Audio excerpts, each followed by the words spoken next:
Hi అండి, welcome to రూపాల వన్యేశ్వర Lahari channel. ఈ ఛానల్లో మీరు ఎంతగానో ఇష్టపడుతున్న స్టోరీ నాటి వెలుగడితే రొమాన్స్. ఈ స్టోరీలో 81 పార్ట్ చూసే ముందు ప్లీజ్ లైక్ చేసి, షేర్ చేసి, సబ్స్క్రైబ్ చేయండి. ఈ స్టోరీ రైటర్ రూపాలావణ్య, వాయిస్ ఇస్తున్నది లహరి రాజశేఖర్. ఇంకా స్టోరీలోకి వెళదాం. సార్, మేడం బయట చాలా కంగారు పడుతున్నారు. అలాగే ఇది నార్మల్ రూమ్, ఆపరేషన్ థియేటర్ కూడా కాదు. మీకు మేము ట్రీట్మెంట్ కూడా ఇవ్వలేము. అలాగే ఇక్కడ ఎక్విప్మెంట్స్ కూడా ఏమీ లేవు. ఆవిడికి అనుమానం వస్తే అంటూ ఒక జూనియర్ డాక్టర్ అతనికి వచ్చిన డౌట్స్ అన్నీ చెప్పగానే వసంతికి కూడా నిజమే అనిపిస్తుంది. కల్పన ఎడ్యుకేటెడ్. వసంతతో పాటు ఈక్వల్గా ఒకేసారి 2-3 బిజినెస్ని డీల్స్ సక్సెస్ఫుల్గా మేనేజ్ చేయగల సక్సెస్ఫుల్ బిజినెస్ ఉమెన్. అనుకి పెళ్ళయ్యే వరకు, అంటే 6 ఏళ్ల కిందటి వరకు కల్పన కూడా వసంతతో పాటు బిజినెస్ పార్ట్నర్. ముందంతా ఇంట్లోనే ఉండి డెవిల్ అనులని చూసుకున్న ఇద్దరు కాలేజీ లైఫ్కి వచ్చాక వసంతతో పాటు ఆమె కూడా ఆఫీస్కి డైలీ వెళ్ళేది. కల్పన పేరు మీదే ఆల్మోస్ట్ వాళ్ళ బిజినెస్కి అలాగే పర్సనల్ ప్రాపర్టీస్కి సంబంధించినవి 30% వరకు షేర్స్ ఉన్నాయి. డెవిల్ పూర్తిగా పట్టించుకోకపోయినా అతని పేరు మీద ఇంకో 20% షేర్స్, అను పేరు మీద 20% ఉంటే మిగిలిన 30% షేర్స్ వసంత పేరు మీద ఉంటాయి. అలాగే డెవిల్ లాగానే కల్పన కూడా ఏ చిన్న తప్పుని కూడా అస్సలు సహించదు. అసలు చెప్పాలంటే డెవిల్కి వచ్చిందే కల్పన పోలిక. ఇప్పుడు వసంత్ మీద ఏమాత్రం అనుమానం వచ్చినా తీగలాగితే డొంకంతా కదిలినట్లు తల్లి కొడుకులు మొత్తం తన బిజినెస్ మీద నిఘా పెడతారు అని భయం పట్టుకుంది వసంత్కి. ఇన్నేళ్ళు అంటే వాళ్ళిద్దరికీ తెలియకుండా మేనేజ్ చేశాడు. అక్కడ ముంబైలో రాబర్ట్, మైకేల్ ఇద్దరు తమకి 2 భుజాల్లాగా కాపు కాస్తూ వచ్చారు. కానీ ఇప్పుడు మొత్తం తన బిజినెస్ అంతా కూడా వీళ్ళకి తెలిస్తే అన్న భయం మొదలవుతుంది వసంత్లో.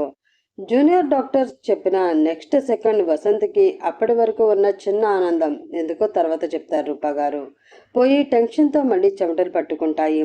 Yes, you are right. కల్పనకి అనుమానం రాకుండా అంతా జరగాలి అంటూ ఏం చేయాలో చెప్తాడు వసంత్. నెక్స్ట్ మినిట్ ఆ జూనియర్ డాక్టర్ ఇంకో నర్స్తో ఆ రూమ్లో నుంచి బయటికి రాగానే వాళ్ళు అనుకున్నట్లుగానే కల్పన బయట కంగారుగా నిల్చొని వీళ్ళని చూసిన వెంటనే దగ్గరికి పరిగెత్తుకుంటూ వస్తుంది. ఇప్పుడు వసంత్ గారికి ఎలా ఉంది డాక్టర్ అంటూ కంగారుగా అడుగుతుంది కల్పన. మేడం, సార్కి అయితే సీరియస్ హార్ట్ అటాక్ అయితే కాదు. అందుకే జస్ట్ మేము ట్రీట్ చేయగానే ఆయన నార్మల్ అయ్యారు. కానీ హార్ట్కి స్టంట్ వేయాల్సి ఉంటుంది. మేము వెళ్ళి ఇప్పుడే సీనియర్ డాక్టర్స్కి ఇన్ఫామ్ చేస్తాము. ఇది మళ్ళీ రిపీట్ అవ్వకుండా చూసుకోవాలి. సార్ దేనికో చాలా బాధపడుతున్నారు అనిపిస్తుంది. ఎందుకు అది మీరే కనుక్కోవాలి అంటూ హడావిడిగా వాళ్ళిద్దరూ అక్కడి నుంచి వెళ్ళిపోతారు. కాసేపట్లోనే ఆ డ్రామా అంతా ఎండ్ అవుతుంది. సరిగ్గా అప్పుడే డెవిల్ కూడా ముంబై నుంచి ఫ్లైట్లో స్టార్ట్ అయ్యి హాస్పిటల్కి వస్తాడు. మమ్, అజు అంటూ కల్పన డెవిల్ని గట్టిగా హత్తుకొని ఏడుస్తుంది. డాడీకి ఏమీ కాదు మమ్, ప్లీజ్ ఏడవకు అంటూ వసంతిని ఉంచిన రూమ్ వైపు చూస్తాడు. ఏమోరా, లోపల ట్రీట్మెంట్ జరుగుతుంది. నాకైతే చాలా భయంగా ఉంది. సివియర్ అటాక్ కాదు అన్నారు. కానీ ఆయనకి మాయా విషయం తెలిసిపోయిందేమో అని భయంగా ఉంది అంటుంది కల్పన ఏడుస్తూ. కానీ డెవిల్కి కాసేపు ముందు ముంబైలో రోహన్ని ఉంచిన రూమ్లో జరిగిన విషయాలే గుర్తొస్తూ ఉంటాయి. కొన్ని రోజుల నుంచి ఏది సరిగ్గా జరగట్లేదు అనిపిస్తుంది. ఇప్పుడు కూడా నిజంగా వసంతికి హార్ట్ అటాక్ వచ్చిందా అని ఒక్క నిమిషం చిన్న అనుమానం కలుగుతుంది. కానీ మళ్ళీ వెంటనే ఇది వాళ్ళ హాస్పిటల్ అని, హాస్పిటల్ డీన్ వసంత అని గుర్తొచ్చి, చిచి, అలా ఎందుకు జరుగుతుంది? ఇది మా హాస్పిటల్, డాడీకి నిజంగానే ట్రీట్మెంట్ జరుగుతుంది అనుకుంటా అని మనసులోనే ఆలోచిస్తూ ఉంటాడు డెవిల్. ఇప్పుడు ఎలా ఉంది డాక్టర్ ఆయనకి అని డాక్టర్ బయటికి వచ్చిన వెంటనే అడుగుతుంది కల్పన. నథింగ్ వరీ మేడం, స్టంట్ వేస్తాము, ఆపరేషన్ అయితే అవసరం లేదు. కాకపోతే ఇక మీదట మీరు ఆయన జాగ్రత్తగా చూసుకోవాలి. ఆయనకి టెన్షన్ కలిగించే విషయాలు ఏవి ఎప్పట్లో చెప్పకపోవడం మంచిది. ట్రైన్ ఇవ్వకండి. ఇంకో 2 డేస్లో సార్ని డిశ్చార్జ్ చేస్తాము. డ్రెస్సింగ్ అవుతుంది, కాసేపట్లో మీరు వెళ్ళి చూడొచ్చు అంటూ డాక్టర్ అక్కడి నుంచి వెళ్ళిపోతాడు. కాసేపు అవ్వగానే అనుకున్నట్లుగానే కల్పన డెవిల్ మళ్ళీ వెళ్ళి వసంత్ని చూస్తారు. అక్కడ వసంత్ బెడ్ మీద యాక్టింగ్ ఎరగదీస్తూ ఆక్సిజన్ మాస్క్ పెట్టుకుని మరీ కళ్ళు మూసుకుని పడుకుంటాడు. ఒకరికి కట్టుకున్న భార్య అయితే ఇంకొకరు కన్న తండ్రి. ఇద్దరికి అతని మీద అపారమైన నమ్మకం, ప్రేమ. డెవిల్కి అయితే ఎప్పుడూ రోల్ మోడల్ అతని తండ్రి వసంత్నే. సక్సెస్ఫుల్ బిజినెస్ మ్యాన్గా మాత్రమే కాదు, నిజాయితీగా ఉంటూ 10 మందికి సహాయపడుతూ ఎలా అందరి మంచి కోరతాడో, అలాగే అన్ని బిజినెస్లలోని పోటీలని తట్టుకుని సక్సెస్ఫుల్ అతను ఎలా రాణిస్తున్నాడో అవన్నీ చెప్తూ పెంచింది కల్పన. అందుకే కిందటిసారి బుల్లెట్ తగిలినప్పటికీ ఇప్పటికీ అతని మొహం హాస్పిటల్లో ఉండి వాడిపోవడంతో ఇంకా ఎక్కువ బాధపడుతూ ఉంటాడు డెవిల్ కూడా. నిజంగా మాయ విషయం తెలిస్తే ఏం చేయాలా అని ఇద్దరూ అలాగే చూస్తూ కాసేపు ఉండిపోతారు. మేడం అంటూ నర్స్ పిలవగానే ఆలోచన నుంచి బయటకు వచ్చి, ఇప్పట్లో వసంత్ లేవడు అని అప్పటికే చెప్పేయడం వల్ల అలా 2 నిమిషాలు చూసి మళ్ళీ బయటకు వచ్చేస్తారు కల్పన, డెవిల్. మామ్, బామ్మకి అనుకి ఈ విషయం చెప్పావా అని అడుగుతాడు. లేదు అజ్జు, టెన్షన్లో నేను ఎవరికి కాల్ చేయలేదు. కార్తీక్ ఇందాక 2 టైమ్స్ కాల్ చేశాడు, కానీ నేను లిఫ్ట్ చేయలేదు. ఒకసారి నువ్వే వెళ్ళి మాట్లాడు అంటుంది. అలాగే మామ్, నువ్వు కంగారు పడకు, ఏమైనా తిను, నేను ఇక్కడే ఉంటాను అంటూ బలవంతంగా కల్పనని వాళ్ళ హాస్పిటల్ క్యాంటీన్కి పంపిస్తాడు. హలో బావా, ఏమైంది అంటూ కార్తిక్కి కాల్ చేస్తాడు. అజ్జు, నేను ఉదయం నుంచి నీకు కాల్ చేస్తున్నాను, కానీ లైన్స్ కలవడం లేదు. ఏమైపోయావు? కార్తిక్ గొంతులో కంగారు చాలా క్లియర్గా వినిపిస్తుంది. ఏం కాలేదు, కానీ న్యూస్ గురించి అయితే నాకు తెలుసు. నేను ఇప్పుడు మళ్ళీ హైదరాబాద్లోనే ఉన్నాను. నువ్వెందుకు అంత కంగారుగా ఉన్నావు? ఏమైంది బావా అని అడుగుతాడు. నిజమా? నువ్వు మళ్ళీ హైదరాబాద్ వచ్చేసావా? మరి మాయా అని అడుగుతాడు కార్తిక్. లేదు, తను ముంబైలోనే ఉంది. నేను ఒక్కడినే రిటర్న్ అయ్యాను. ఎందుకో చెప్తా గాని నువ్వెందుకు అంత కంగారుగా ఉన్నావు? ముందు చెప్పు బావా అని మాట దాటేస్తున్నాడు అని కొంచెం టెన్షన్తో అడుగుతాడు డెవిల్. ఉదయం కల్పన కాల్ చేసి వాళ్ళ బిజినెస్లన్నిటికీ కామన్గా ఉన్న పిఆర్ టీమ్కి లైవ్లో వస్తున్న న్యూస్ని అక్కడితోటే ఆగిపోయేలాగా, అలాగే అది వైరల్ అవ్వకుండా ఆపమని ఇన్స్ట్రక్షన్స్ ఇవ్వమని తనకి కల్పన చెప్పిందంతా చెప్తాడు. ఓకే, కానీ దానిలో ప్రాబ్లం ఏముంది? అదే ప్రాబ్లం అజ్జు. అసలు మన పిఆర్ టీం ఎంత ఎఫిషియన్సీనో నీకు తెలుసు కదా, కానీ ఇప్పటి వరకు న్యూస్ వైరల్ అవుతూనే ఉంది. వాళ్ళు ఏం చేయలేమనేస్తున్నారు. నాకేం అర్థం కావట్లేదు. ఇదంతా ఎవరో చాలా ప్లాన్ చేసి ఎగ్జిక్యూట్ చేస్తున్నట్లు అనిపిస్తుంది అంటూ అతని మనసులో వచ్చిన సందేహాన్ని చెప్పేస్తాడు కార్తీక్. డెవిల్ కూడా అవి విని షాక్ అవుతాడు. వాళ్ళకి ఉన్న చాలా బిజినెస్లో ఏ ప్రాబ్లం వచ్చినా వాళ్ళ పిఆర్ టీం మినిట్స్లో దానిని సాల్వ్ చేస్తారు. అలాంటిది ఇప్పుడు ఎందుకు చేయడం లేదు అని డెవిల్ కూడా సీరియస్గా ఆలోచిస్తూ ఉంటే, మన అన్ని కంపెనీల షేర్స్ అన్నీ పడిపోతున్నాయి అజ్జు. మావయ్య లేచి అడిగితే ఏం చెప్పాలి? నాకు చాలా టెన్షన్గా ఉంది అంటూ బాధపడుతూనే కాల్ కట్ చేస్తాడు కార్తీక్. డెవిల్ కూడా వసంత్కి హార్ట్ అటాక్ వచ్చినట్లు కానీ స్టంట్ వేసినట్లు కానీ ఏమీ చెప్పడు. కానీ వెంటనే కార్తీక్ చెప్పిన విషయం కోసం తన టీంకి కాల్ చేస్తాడు. శామ్ అంటూ పిలుస్తాడు అరుణ్. జాహ్నవిని పట్టుకుని పక్కనే ఉన్న మాయ అరుణ్ పిలుపు విని లేచి పక్కకు వస్తుంది. ఏంటి భయ్యా? పీలగా వస్తుంది ఆమె గొంతు. ఆమె ఎంత బాధపడుతుందో మాటల్లోనే కాదు, కళ్ళల్లో కూడా కనిపిస్తూ ఉంటుంది. బుగ్గల మీద కన్నీటి చారికలు కూడా ఎండిపోయి కనిపిస్తుంటాయి. అజిత్ నీకేమైనా చెప్పారా అంటే, మన రోహన్ కోసం టైం 10 AM అవుతుంది, ఇంకా ఏమీ తెలియడం లేదు అంటూ మనసులో భయాన్ని బయట పెడతాడు అరుణ్. లేదు భయ్య, నాకేం చెప్పలేదు. తను వెళ్ళి అరగంట అయింది కదా, మరొకసారి నర్సుని అడిగితే అంటూ వేసి ఉన్న డోర్నే చూస్తుంది మాయా. అజయ్ చూసుకుంటుంటాడు అన్న ధైర్యంతో అయితే నేను వెళ్ళి ఒకసారి చూసి వస్తాను అంటూ అరుణ్నే అడుగులు ముందుకు వేస్తాడు. సరిగ్గా అప్పుడే లోపల నుండి 2 డాక్టర్స్ 2 నర్సులు బయటికి వచ్చి అతను బాగానే ఉన్నాడు, వెళ్ళి చూడండి అని చెప్పి హడావిడిగా వెళ్ళిపోతారు. ఆ మాట కోసమే రాత్రి నుండి ఎదురు చూస్తున్న వాళ్ళంతా కళ్ళు తుడుచుకుని సంతోషంగా రోహన్ని ఉంచిన రూమ్లోకి వెళ్తారు. అప్పటికి కూడా రోహన్కి తెలివి రాదు. అలాగే నిస్తేజంగా చలనం లేకుండా పడుకొని కనిపించగానే మళ్ళీ ఏడుస్తూ వెళుతుంది జాహ్నవి. మేడం, ఇక్కడ ఏడవకూడదు, కామ్గా ఉండండి అంటుంది.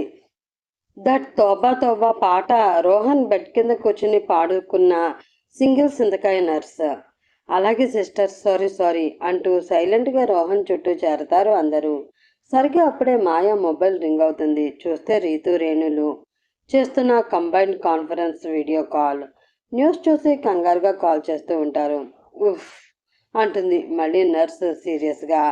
ఇంకా మాయ పూనంకి చెప్పేసి ఆ రూమ్ నుండి మొబైల్ లిఫ్ట్ చేస్తూ బయటికి కారిడార్లోకి వస్తుంది. అప్పుడే హాస్పిటల్ ముందు రాబర్ట్ మనుషుల కార్స్ అన్నీ ఫాస్ట్గా వచ్చి ఆగుతాయి. రాబీ, ఏం చేస్తున్నావురా అంటూ వచ్చి అడుగుతాడు మైకేల్. అప్పటికి రాబర్ట్ తన డన్లో బ్లాక్ సూట్లో స్టైల్గా రెడీ అయ్యి ఉండి తన కాస్ట్లీ ఈజీ సైడ్లో కూర్చుని ఎదురుగా ఉన్న స్క్రీన్ మీదకే చూస్తూ చిన్నగా సైడ్ స్మైల్ చేస్తూ ఉంటాడు. ఏం లేదు, మీరు వెళ్ళండి పప్పా. కనీసం అతని వైపు కూడా చూడకుండా సమాధానం చెప్తాడు. అది కాదు రాబీ, వసంత్ నీకేం చెప్పాడు? ఆ రోహన్ ఫ్యామిలీతో పాటు ఆ అమ్మాయిని కూడా చంపేయమని. న్యూస్లో వచ్చిన దానికి పరువు పోయి మొహం చూపించుకోలేక అందరూ కట్టగట్టుకుని ఒకేసారి సూసైడ్ చేసుకున్నారు అని కదా క్రియేట్ చేయమని చెప్పాడు. కానీ నువ్వేం చేస్తున్నావు అంటూ కాస్త టెన్షన్గా రాబీ చూస్తున్న స్క్రీన్ వైపే చూస్తూ ఉంటాడు మైకేల్ కూడా. హా, మీకన్నీ తెలుసు అని నాకు తెలుసు పప్ప. నా ఇంట్లో చీమ చిటుక్కుమన్నా నాకు తెలియకుండా ఉంటుందా? నాకు రియా నచ్చింది. ఇప్పుడు నేను ఆ అమ్మాయిని అంటూ స్క్రీన్లో కనిపిస్తున్న మాయాని కళ్ళతోటే చూపించి, మాయా అప్పుడే మొబైల్ పట్టుకుని రోహన్ రూమ్ నుండి బయటికి వస్తుంది కనిపిస్తుంది స్క్రీన్ మీద. ఈ అమ్మాయిని నేను చంపేస్తే పెద్దనాన్న మళ్ళీ ఆ రియాని అజిత్కి ఇచ్చి పెళ్లి చేయాలి అని అనుకుంటాడు. దాని బదులు ఆ అమ్మాయిని వదిలేస్తే అంటూ కన్నింగా నవ్వి వీల్స్లో చైర్ని కాళ్ళతో అదిమి చుట్టూ తిరిగి మైకేల్ వైపే ఇంకా గట్టిగా నవ్వుతూ చూస్తాడు రాబర్ట్. ఒక్కసారిగా విస్తుపోతాడు మైకేల్. కానీ వసంతికి తెలిస్తే నుదుటి మీద చెమట తుడుచుకుంటూ భయంగా అడుగుతాడు మైకేల్. అదంతా నేను చూసుకుంటాను పప్ప. అయినా అజిత్ అంటే మీకు కూడా ఇష్టమే కదా? తను అంతలా లవ్ చేస్తున్న అమ్మాయిని చంపేస్తారా అని సీరియస్గా అడుగుతాడు. అజిత్ కల్పనలతో ఎప్పుడూ మాట్లాడకపోయినా వసంత్ మనుషులుగా బెస్ట్ ఫ్రెండ్ ఫ్యామిలీగా వాళ్ళు ఎప్పుడూ తెలుసు. అలా అజిత్ మీద మైకిల్కి కూడా అభిమానం ఉంది. అందుకే రాబీ అలా అనగానే అజిత్ మొహమే కనిపిస్తుంది మైకిల్కి. ఆల్రెడీ అతనికి డెవిల్కి మాయ ఎంత ఇష్టమో ఇంతకు ముందే తెలుసు కాబట్టి ఇంకేం మాట్లాడలేక కామ్గా ఉండిపోతాడు. మైకేల్ కామ్గా కావడంతో రాబర్ట్ మళ్ళీ చిన్నగా నవ్వుకుని, నాకు వేరే వర్క్ ఉంది, వెళ్తున్నా అని మరో మాటకి తావు లేకుండా చైర్లో నుండి లేచి మైకేల్ పక్క నుండే వెళ్ళిపోతాడు. వసంత్ గురించి పూర్తిగా తెలిసిన మైకేల్ మాత్రం టెన్షన్గా రాబర్ట్ని చూస్తూ ఉండిపోతాడు. రోహన్ని చూడడానికి మాయ వాళ్ళు కరెక్ట్గా రూమ్లోకి వెళ్ళగానే మాయకి కాల్ వస్తుంది. చూస్తే రీతు రేణులు చేస్తున్న కంబైన్డ్ కాన్ఫరెన్స్ వీడియో కాల్ అది. న్యూస్ చూసి కంగారుగా కాల్ చేస్తూ ఉంటారు. ఉఫ్ అంటుంది మళ్ళీ నర్స్ సీరియస్గా. ఇంకా మాయ పూనంకి చెప్పేసి ఆ రూమ్ నుండి మొబైల్ లిఫ్ట్ చేస్తూ బయటికి కారిడార్లోకి వస్తుంది. అప్పుడే హాస్పిటల్ ముందు రాబర్ట్ మనుషులు కార్స్ అన్నీ ఫాస్ట్గా వచ్చి ఆగుతాయి. ఆ హాస్పిటల్ మైకిల్దే కాబట్టి వాళ్ళంతా చాలా నార్మల్గా లోపలికి వస్తూ ఉంటారు. ఇక్కడ మాయ ఆ రూమ్ నుండి బయటికి వెళ్ళగానే రోహన్కి మెల్లిగా తెలివి వస్తూ ఉంటుంది. అతను చిన్నగా కదులుతూ ఉంటే జాహ్నవి వాళ్ళు చూసి, హనీ, నానా హనీ, ఎలా ఉంది నాన్న ఇప్పుడు నీకు అంటూ రోహన్ని చుట్టూ చేరిపోయి అడుగుతూ ఉంటారు. మేడం, మీరు చూస్తూ ఉండండి, నేను పేషెంట్కి తెలివి వచ్చింది అని డాక్టర్కి చెప్పి తీసుకువస్తాను, ఆయన చెక్ చేస్తారు అంటూ గబగబా అక్కడి నుంచి బయటకు వెళ్ళిపోతుంది నర్స్. ఇంకొక నిమిషానికి రోహన్ మెల్లిగా కళ్ళు తెరుస్తాడు.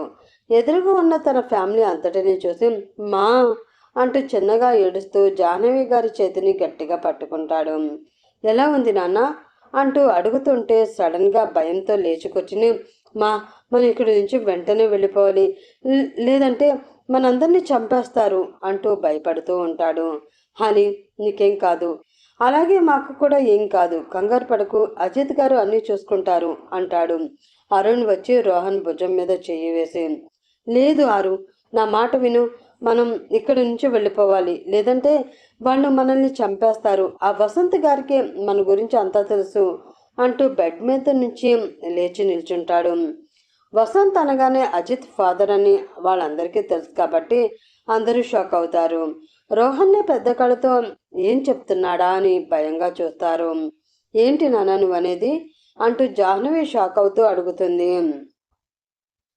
అవునుమా, నేను చెప్పేది నిజం, మీరంతా నమ్మండి.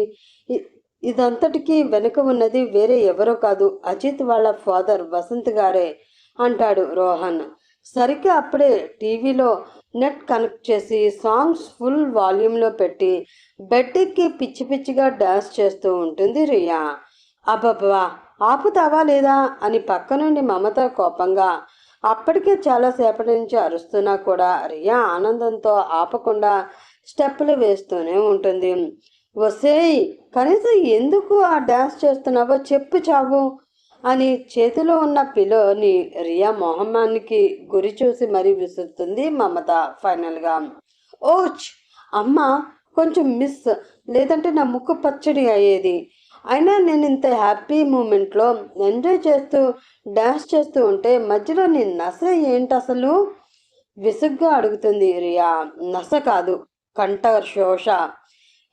ఎప్పటి నుండి అరుస్తున్నా ఆ సౌండ్ తగ్గించవే అని నీకు అసలు వినిపిస్తేనే కదా అంటూ కోపంగా చూస్తుంది. అయ్యో అమ్మా, నేను కానీ మ్యాటర్ చెప్తే నువ్వు కూడా నాలాగే కొయ్య డ్యాన్సులు వేస్తావు తెలుసా? గట్టిగా నవ్వుతూ మమత దగ్గరికి వచ్చి మొబైల్లో అజిత్ మాయలాల్ న్యూస్ చూపిస్తుంది. మమత షాక్ అయి, నిజంగా ఈ న్యూస్ వస్తుందా? మీ మావయ్యకి తెలిస్తే అసలే హాస్పిటల్లో ఉన్నారు అంటుంది. వసంత్ పరువు కోసం ప్రాణమిస్తాడని తెలుసు కాబట్టి. అంటే మన సంత మామ అందరినీ అలా సెట్ చేశాడనమాట. అయ్యో పిచ్చి మమ్మీ, అసలు ఈ న్యూస్ మీడియాకి లీక్ చేసిందే నేను. అలాగే ఈ మీడియా ఐడియా ఇచ్చి నన్ను గైడ్ చేసింది మావయ్యనే అనగానే మమతకి గుండాగిన ఫీలింగ్. అప్పటి వరకు డ్యాన్స్ చేసిన రియా తన ఫ్రెండ్స్ ఎవరో చాలా రోజుల తర్వాత ఫోన్ చేశారని హ్యాపీ మూడ్లో పార్టీ చేసుకోవడానికి పారిపోతుంది. ఒసే, పార్టీ చేసుకోవడానికి పోతున్నావా?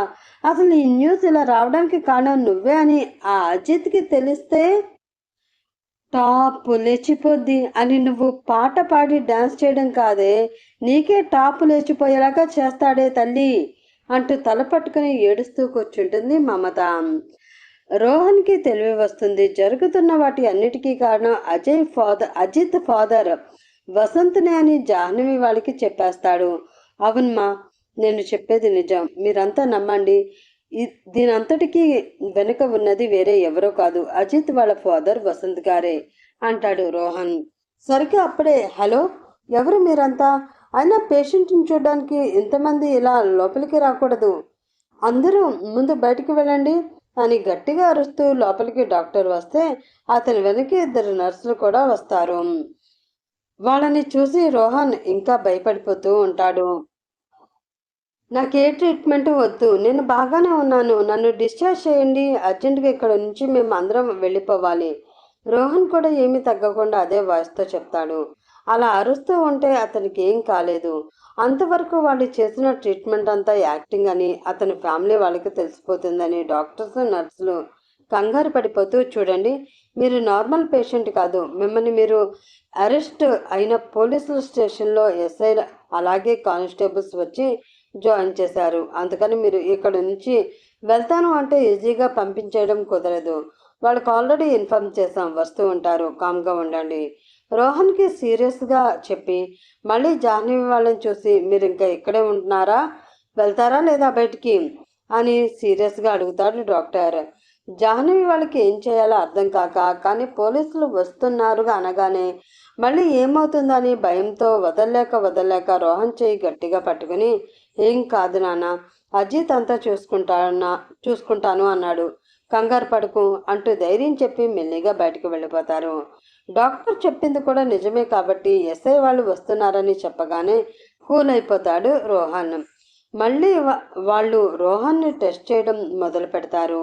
హాస్పిటల్కి వచ్చిన రాబర్ట్ మనుషులు వాళ్ళకి చెప్పినట్లే హాస్పిటల్లో సపరేట్గా ఉండి టైం కోసం వెయిట్ చేస్తూ ఉంటారు. ఎందుకంటే వాళ్ళకి రాబర్ట్ ముందే చెప్పాడు, ఈరోజే కిడ్నాప్ చేయకుండా ఇంకో 2 రోజుల తర్వాత కిడ్నాప్ చేయమని.